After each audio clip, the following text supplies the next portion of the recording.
વડોદરામાં હરણીકાંડને 1 વર્ષ પૂર્ણ થઈ ગયું છે। કોંગ્રેસ અને પીડિત પરિવારોએ ન્યાય યાત્રા કાઢી હોવાની માહિતી સામે આવે છે। હરણીકાંડમાં 14 લોકોના મૃત્યુ થઈ ગયા હતા।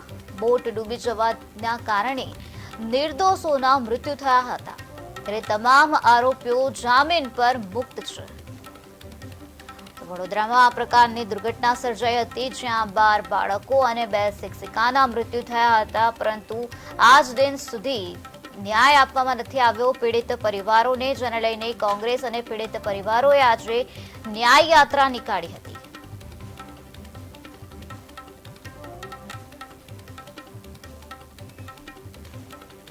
હજુ તો પરિવારને ન્યાય નહીં, વળતર નહીં। 1 વર્ષનો સમય વીત્યો છે। આજે શાળા દ્વારા પણ આજે અહીંયા કોઈ કાર્યક્રમ નહીં, અને બહાર આવીને શાળાના સંચાલકોએ પણ આજે વાલીઓને કોઈ સાંત્વના પણ નથી આપી। ત્યારે એવું ચોક્કસ કહીશ કે આ પીડિત પરિવારના લાગેલા ઘા પર તંત્રએ અને શાળાએ મીઠું ભભરવાનું કામ કર્યું હોય પાછલા દિવસમાં, એ પ્રકારનો એક વ્યવહાર એમનો જોવા મળ્યો।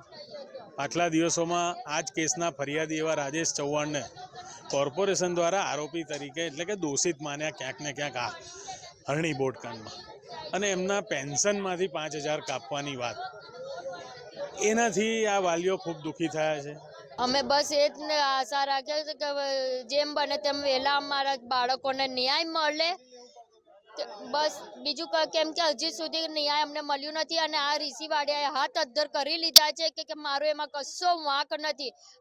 બધા અમારાથી સવાલ પૂછે છે, અમારા પાસે આવે છે બધા મીડિયાવાળા, તો આ ઋષિવાડિયાને કેમ કોઈ પ્રશ્ન નથી કરતા? એને બોલાવો, ઋષિવાડિયાને નીચે બોલાવો કે ક્યાં સંતાઈને બેસ્યો છે, એને બહાર બોલાવો અને એનાથી પ્રશ્ન પૂછો કે તું કેમ લઈ ગયો હતો ને કેવી રીતના લઈ ગયો હતો? એને કશી પરમિશન નહોતી લીધી। તો 100% સાચી વાત છે કે હજુ તો પરિવાર